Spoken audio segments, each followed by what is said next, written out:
when we're talking about healthy masturbation, what does that mean? Can we start there? Sure. Yes. You I want go go for Tim. it, Dan. Well, for me, so for at least the people I work with, I mean, I'm going to focus my experiences with, when it comes to sex addiction or when things have become compulsive or problematic around sexual behaviors. I mean, we've talked about behavioral addictions versus chemical addictions, and the goal with the behavioral addiction isn't to stop your behavior necessarily. The goal isn't to just stop sexuality of all kind. It's to change our relationship with our sexuality.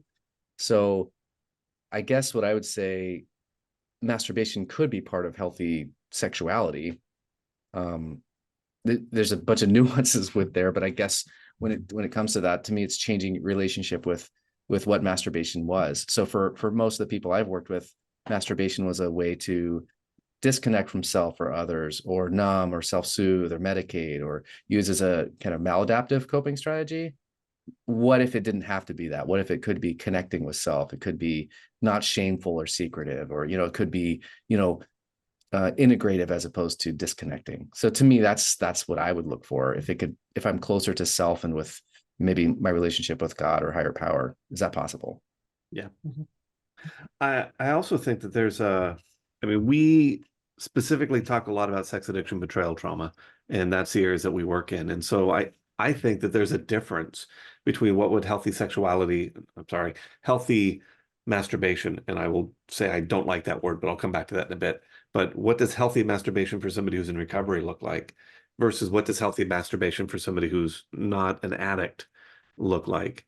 And because like teenagers who may not be addicts, it's not uncommon that they're masturbating rather frequently as teenagers, and that's not necessarily abnormal, and I wouldn't even necessarily call that unhealthy, um, even though it may not be what I would refer to for my clients or for somebody in recovery as healthy masturbation. And for me, healthy masturbation is that it's self-pleasuring, and I always prefer that terminology. It's healthy self-pleasuring that is connected to and an experience of their own sexuality, and it's spending a time to be sexually intimate with themselves and to enjoy that sexual intimacy with themselves.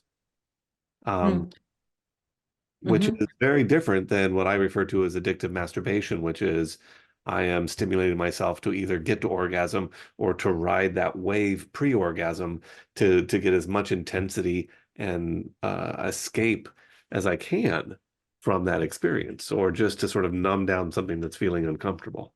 Mhm. So, and I hear you both, I think, talking about the male experience. And so for women, a lot of times women are shamed, like men too, are shamed around touching their own genitals, around exploring their bodies. And so for girls and women, masturbation can be, or self-pleasuring, or just self-exploring can be a way for them to know their bodies better. And dare I say, then communicate that to a partner that they have. Because I think a lot of times men will guess at what is pleasurable for a woman. And unless that woman is able to say, this is what I like, this is what I don't like. And how does she know that unless she starts that journey on her own? So I'm going to put that out as a possibility. Yeah. Well, I don't know these days, but definitely, I think I've heard that from women. How women or girls were socialized in the world to, masturbation is a bad word, and only boys do that, or you're somehow shamed. So I appreciate you even bringing it up. That you're right. How else do you explore, understand your own body if you don't know? Mhm. Yeah.